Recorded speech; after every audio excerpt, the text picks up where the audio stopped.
So my name is Aurreoechea, and today I want to take a big picture topic, which is access to healthcare, and make it applicable to the work that we do in the emergency department. Thanks to Drs. Berland, Warshaw, Christoph, and Kendall for your support and contribution to this presentation. So, according to a statement by the WHO and the World Bank in 2017, half of the world lacks access to essential health services. For almost 100 million people, these expenses are high enough to push them into extreme poverty, which is forcing them to survive on just $1.90 a day or less. And it's unnecessary because a solution exists, and that's universal health coverage, which allows everyone to obtain the health services that they need when and where they need them without facing financial hardship. So why does any of this matter to an awesome ER doctor like yourself? So we're ER doctors, right? We go to work every day. We know what we do every day, and we enjoy what we do. And so what factors affect what types of patients you're caring for at work on a given day? Black cloud, white cloud, you're in CCT, Dr. Delgado drops by because she forgot something and now the red phone rings 3 times. Sometimes. But also we work in the emergency department of a hospital within a health system. And the context of New York City's health system is unique. And what matters here is not necessarily what matters in other places. Our health system is governed by NYCH&H, and the NYC Department of Health and Mental Hygiene. It's kind of co-governed. And any misalignment of mission between these two agencies is broken by the mayor of New York City. And this health system where we work exists and is shaped by a unique context that is a mixture of both human inputs and also social determinants of health. But I will get to these later. Today, I want to talk specifically about access to healthcare services. So access to the services that you provide in the emergency department where you work.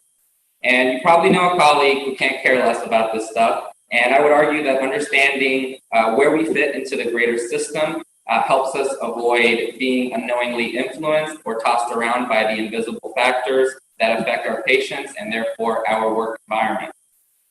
When you understand what it takes for your patients to access the services that you provide in your emergency department, you become sharper at identifying barriers to access that keep your patients from getting the care and the health outcomes that you want for them. And by advocating for the system to address these barriers, you can shape the chief complaints that enter your emergency department. So today specifically, we'll talk about what are the components of access to healthcare. What factors affect whether or not someone has access to healthcare services? Why is it important for people to have access to the healthcare services that we provide? And finally, local and global challenges to accessing emergency medical services. All right, so what does access to healthcare mean? I will take courageous responses from the audience now. At home, on Zoom, or here. How do we define access to healthcare services specifically? Having coverage, insurance. Having coverage, insurance. Great. Yeah. Go ahead. Local clinics or hospitals in the area. Having nearby local clinics or hospitals in the area. I like that. What else? Transportation to those hospitals. Say what? What's that? Transportation to those hospitals? Yeah. Transportation to those hospitals. I like it. What else? Having time off from work to go to the hospital. Having what? Having time off from work to go to the hospital. Time off from work to go to the hospital. Fantastic. You guys know all about this. What is it? Interpreters. Having interpreters in the hospital. That is also a component of access. You guys are fantastic. Here's a diagram that I found that might help you visualize it. So part of quality improvement in your emergency department includes optimizing access to the services that you provide. So here we see access to healthcare broken down into 4 components, and they break it down into geographic accessibility, availability, financial accessibility, and acceptability. So availability includes health worker staffing, drugs, and equipment, as well as the demand for services. And I like to actually group that with geographic accessibility and That includes your location with respect to where your population lives. Financial accessibility factors the user's resources and willingness to pay for how much the services cost. And finally, acceptability incorporates a user's attitudes and expectations and how well this matches with the characteristics of your healthcare environment. So as you see, social determinants of health from the macro to the micro level play a role in access, and then likewise, access affects illness, and we know that being sick can the other way around make social determinants of health more challenging to overcome for a patient or for a population. So I want to go into these components of access individually, and the first component of access is essentially availability of services. That's when I was talking about grouping geographic accessibility with availability. So I'll talk about that a little bit. All right, so availability of services. So a major part of access is the availability of good health services within reasonable reach, as you guys were mentioning, of those who need them. This includes, but is not limited to, hours of operation, appointment systems, other aspects of the organization of services, delivery of services that allow people to obtain the services when they need them. And it also includes space, staff, equipment, medications, and interventions available. And also, geographic availability is when your location is within reach with respect to where your population lives. Pretty straightforward, right? All right, so the second major component of access to healthcare is affordability. So this is a measure of people's ability to pay for services without financial hardship. And it takes into account not only the price of health services, but also indirect and opportunity costs. So for example, the cost of transportation to and from facilities, the income lost from taking time off of work. Affordability is influenced by the broader health financing system, so by whether or not people have insurance, by household income, and by someone's occupation. And the last component is acceptability, or more specifically, are the services acceptable to the person seeking them? So are they culturally acceptable to a population?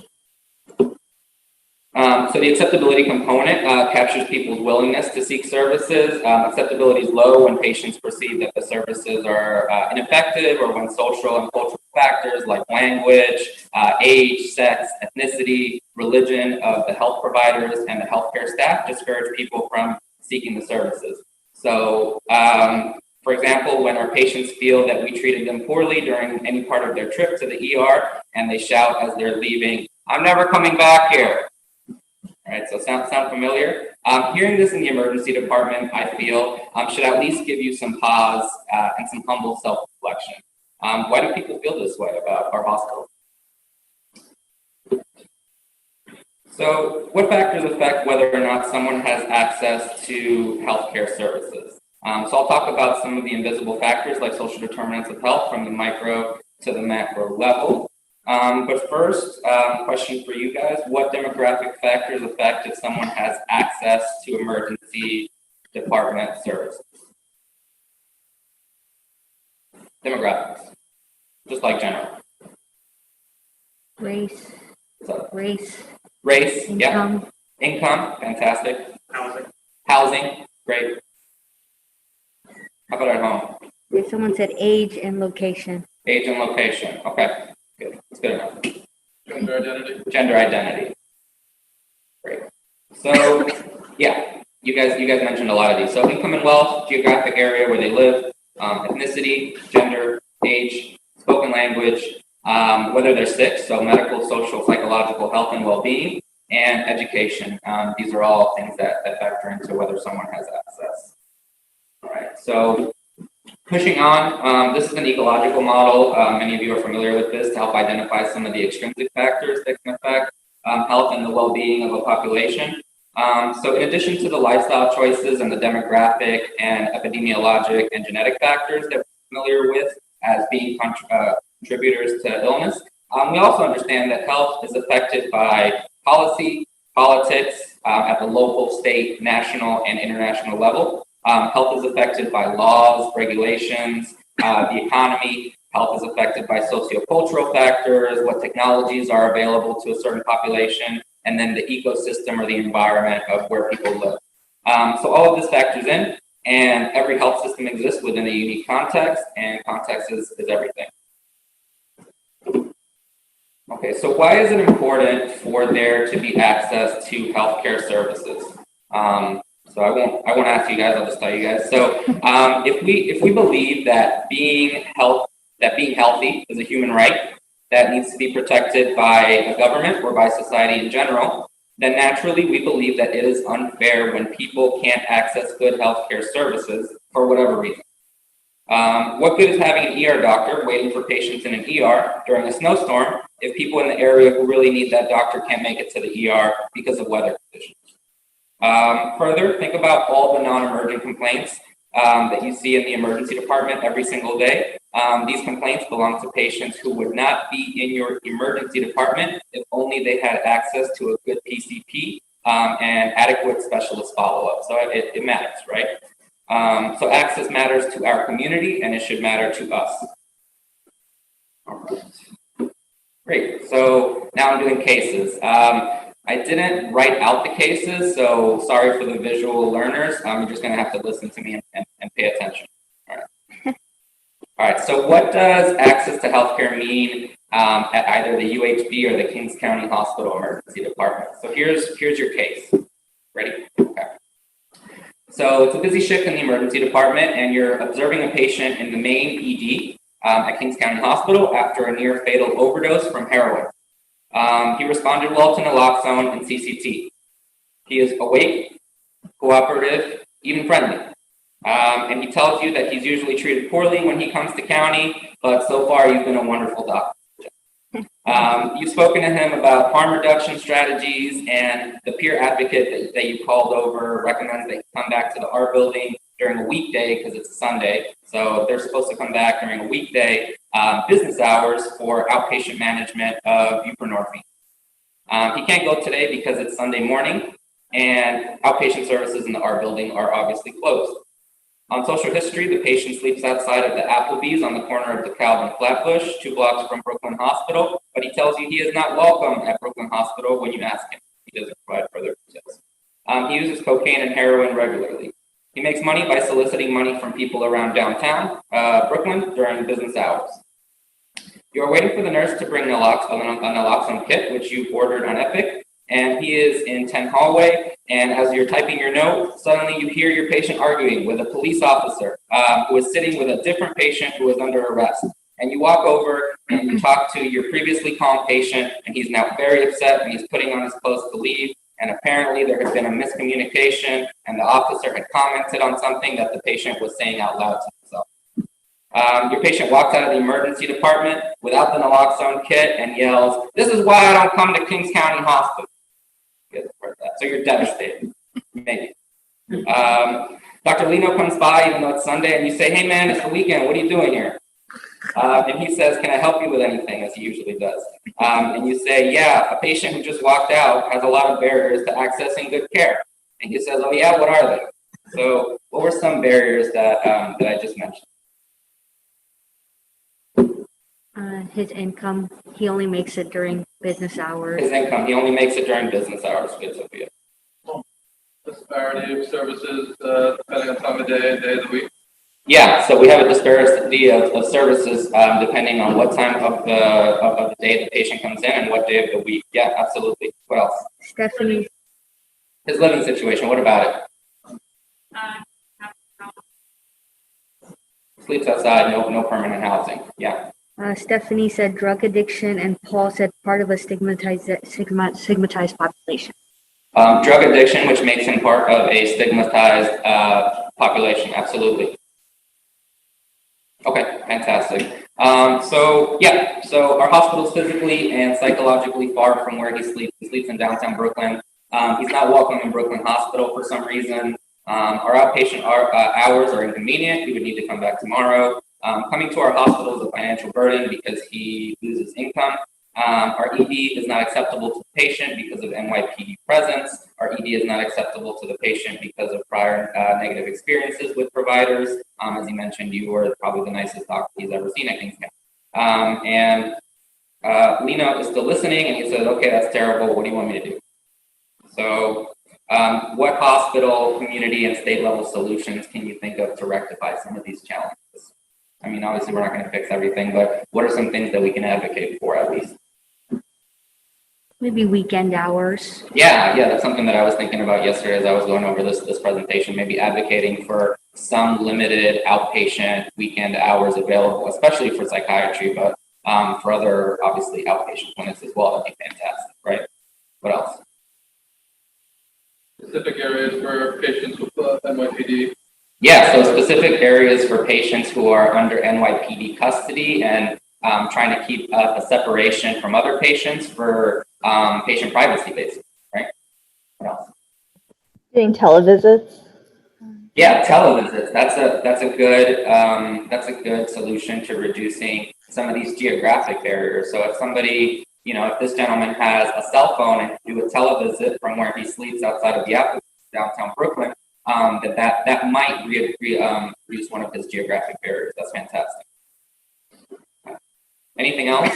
I'll hear one more before I go on. Okay, fantastic.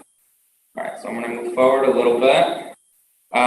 So some of you will find yourselves practicing or training providers in emergency medicine outside of the United States. So now I want you to imagine yourself taking off your shoes at TSA, about to hop on a plane to Turkey. What does access to emergency medical services mean to a Syrian refugee in southern Turkey? So again, here's the case. It's 2016, well into the Syrian civil war. Russian and Syrian planes have been bombing communities, hospitals, and ambulances around Aleppo for months now. You went to southern Turkey to provide some support to the largest emergency department of that region of southern Turkey that is closest and most adjacent to Aleppo, where thousands of Syrian refugees have crossed the border and they've been pouring in for months. An estimated 80% of refugees are scattered around the low-income neighborhoods of Gaziantep city, and only 20% are accessing services in the nearby refugee camp in Kilis, Turkey. Syrians are offered care, which is free of charge, actually, in Turkey through Turkey's universal health insurance coverage, but this information is not well known to the community. And in Syria, they were used to paying for all medical services out of pocket. Syrians avoid leaving their house or their immediate vicinity if possible because Turkish people treat them poorly and see them as a parasitic burden. Syrians avoid leaving their house or immediate vicinity because the city is an ISIS sleeper cell and there have been targeted murders of Syrian journalists, activists, and prominent Syrian opposition leaders who are now living in the area. Syrians who do make it to your emergency department do not speak Turkish, and the Turkish providers in your emergency department do not speak Arabic. But patients can afford to pay for translators who are looking for work outside of the waiting room of your emergency department. Otherwise, it's veterinary medicine. You're at a WHO-led cluster meeting in Antakya, Turkey, to discuss the humanitarian crisis that is only worsening. And they ask you about access problems facing the patients in the ED where you work. So based on what I told you, what can you tell them? What are some access barriers? Language. So language was an issue with, no translators available. People had to pay out of pocket for their own translators if they wanted. What else? Physical safety. Physical safety. So, one thing that I had mentioned, people are afraid to leave their house because of, issues with ISIS or the Turkish people treating them poorly. What else? Culture. So, there's a cultural discrepancy between the providers and the patient, which might produce some kind of distrust and might prevent people from accessing the department. What else? They didn't have knowledge that it was free. Yeah, so that was important. So they actually get services for free at any hospital, but this information was not disseminated to them. All right, so great. So refugees now live in a city that they're not familiar navigating. That's a barrier. Your ED is far away from some communities. It's on one end of the city. There is a perceived, although not real, financial risk of service charges at the hospital. Hospital services are unacceptable because of unacceptable to the patients because of prior negative experiences with the Turkish people. Hospital services are unacceptable because venturing out risks encountering ISIS, and hospital services are unacceptable because they are not offered in Arabic. Fantastic So someone in the humanitarian crisis meeting asked if you can offer any solutions, or are you just there to give them more problems? So what does access to the emergency health service, so what are some solutions to some of these problems that you guys can think of? I know you guys, I mean, it's not everybody's field, but what are some things that are kind of universally applicable? Mobile translators service? Yeah, I mean, yeah, if we can get funding for mobile translator services, that should be a cheap solution to, you know, what is definitely an access barrier when nobody's speaking the same language in the hospital. Absolutely. What else? What's that? No, I was saying stop the war. Oh, stop the war. So like the underlying cause of why these people are displaced and in this situation to begin with is that they can't live in their house. So obviously advocating for stopping the war, easier said than done, but it's something that, you know, people in the area should be actively working towards. Absolutely. Molly and Stephanie said pay for in-person translators. I like that. Said, Yeah, pay for person translators. It's good for the economy to pay for people for the job that they're already doing. What else? Molly said need to work with leaders in the community to help with the misperception of the payment and training community health. And what? Training community health. Community health workers. So yeah, it's been shown in a lot of places that community health workers help bridge the access gap by serving as a liaison between a community or a patient population and a hospital. So yeah, community health workers are a fantastic option, and they can actually accompany patients to their hospital visits, and it's working in a lot of places. And what was the other thing, Sophie?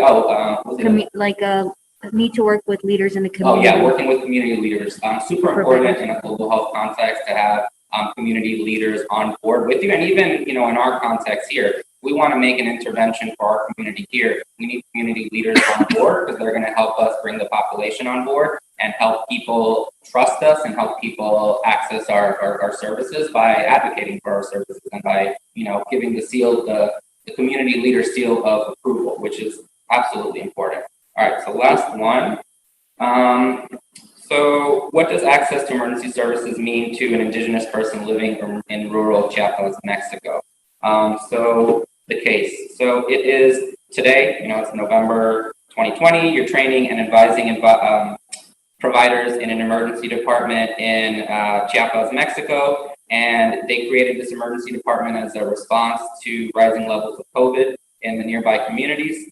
Providers and patients have access to the following things: ultrasound machine, basic labs, 3 oxygen concentrators that go up to 10 liters, nasal cannula, non-rebreather mask with reservoir bag, fluids, antibiotics, dexamethasone, statins, morphine, NSAIDs, and some other basic meds. And they have PPE and they can teleconsult if they need to.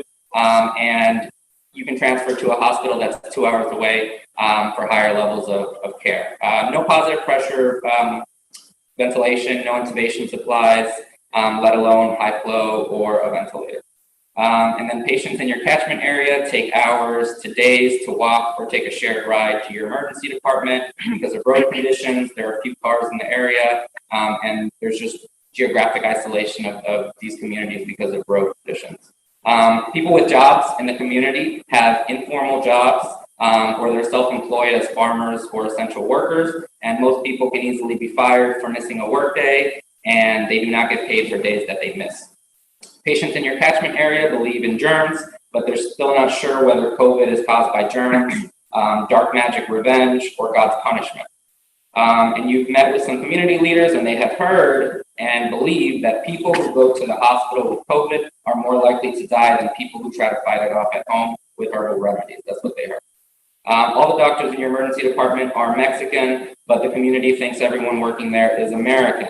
And that's because the non-government organization that staffs the hospital is partially funded by its American counterpart in Boston. And some affiliated doctors have a really thick American accent when speaking Spanish, so they think everyone there speaks Spanish. Is American and not Mexican.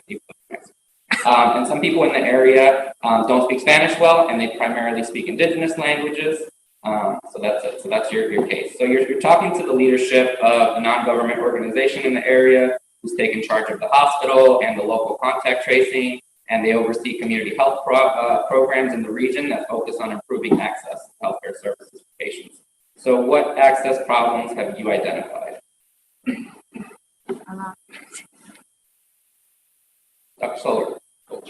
Culture, yeah. So there's definitely a cultural discrepancy, or at least a perceived cultural discrepancy. Okay, fantastic. What else? Lack of trust.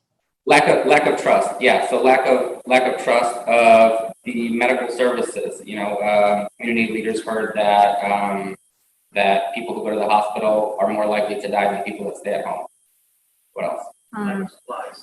Lack of supplies, yeah. So that's a huge access barrier. You don't have intubation equipment, and you have to transfer out 2 hours for higher levels of care. You only have like the basic breathing management things. Okay, fantastic. So for the sake of time, the patients you want to serve live far away from your emergency department. Roads are poor quality, and transportation is an issue. The necessary treatments, diagnostics, and interventions are not available. There's a financial risk of lost income from missing work and the threat of getting fired. ED services might be unacceptable because of disbelief in non-medical etiologies. ED services might be unacceptable because of lack of trust in hospital safety, as you guys mentioned. ED services might be unacceptable because of lack of cultural identification, as Shane mentioned. And ED services might be unacceptable because services are only offered in Spanish, and some of these Spanish is not their primary language. So you're presenting to the leadership of the NGO, and they say, thank you for your American point of view on this Mexican issue. And what are some potential solutions?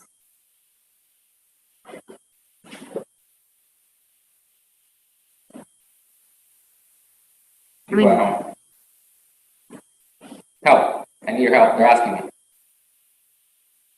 Re-educating the community. Okay, re-educating the community on what? Like staffing, language barriers are not an issue, and just like the services that are actually being offered. So re-educating the community on what services are offered, and the fact that these services can actually help patients, and that they're not better off staying at home for herbal remedies. Great. What else? Hannah said satellite health clinics in more rural areas, and Natasha said hiring from the local community. Satellite health clinics in more rural areas. So clinics that you can get in contact with through telemedicine, who might, offer some of these same services, granted that the money is there to get more concentrators and more supplies. But yeah, that'd be good. And what was the other thing? Hiring from the local community. I like that. Hiring from the local community, always a good idea in a global health setting, because people in the community trust people who they know. These people can serve as liaisons between some of the medical staff, which might be intimidating to patients. So it helps build trust, and it helps build trust, which helps increase access. All right, so I'm going to summarize. Any questions right now?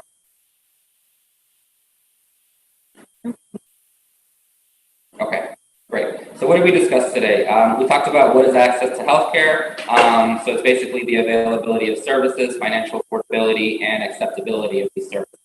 And the contextual factors that affect access are demographics, epidemiologic factors, sociocultural factors, politics, laws, economy, ecology, technology. And access to healthcare allows populations to have the good health outcomes that you want for your patients. And finally, health systems globally have major access barriers in common. So this applies to our emergency department and to all emergency departments. Despite the starkly different environments, we talked about Flatbush, Turkey, and Chiapas, but there are commonalities, common access problems. So poverty, time, travel, opportunity cost, cultural and language barriers, etc. And these are very common access challenges faced by the entire global community. That's it. Here are my references. Any questions? Dr. G? Dr. G. Yeah, I just want to emphasize, in a lot of ways, the county is really good at this. Yeah.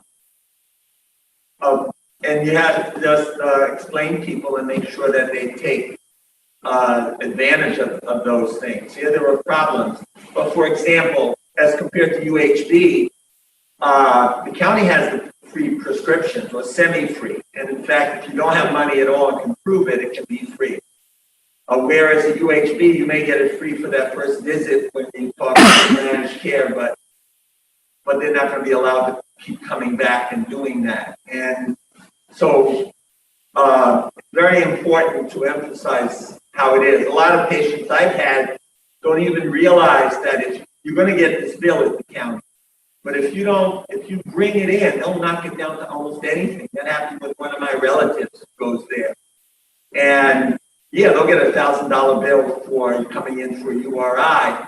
But if they go to the e-billing or even in the ER where the finance person is, with my relatives who had to be admitted and got a bill for almost $3,000, they knocked that admission bill down to $20. And her medications, which were costing $200 a month, they knocked down now. She got $15 for every 3 months for this very expensive stuff. So they're very good at it. They just have to emphasize to people, take advantage of it, and talk to particularly the finance people and the social service people. And it's really a really good place in certain ways. So Dr. G mentions just for the people at home, Dr. G mentions 2 access solutions that exist at Kings County Hospital as compared to UHB that patients just need to be aware of. So one of them being free medications from the pharmacy if they don't have insurance. Like imagine where some of our patients would be if they couldn't get free medicine from the pharmacy. And the other thing that Dr. G mentioned was if you get a medical bill, bringing it back in and having somebody in financial services work on it to help bring the bill down. That's another option that a lot of our patients might not be aware of, but might reduce some of these access barriers to financial affordability. Great job. Yeah, great. Other questions, comments? Oh, thank you guys. This was fun. Thank you.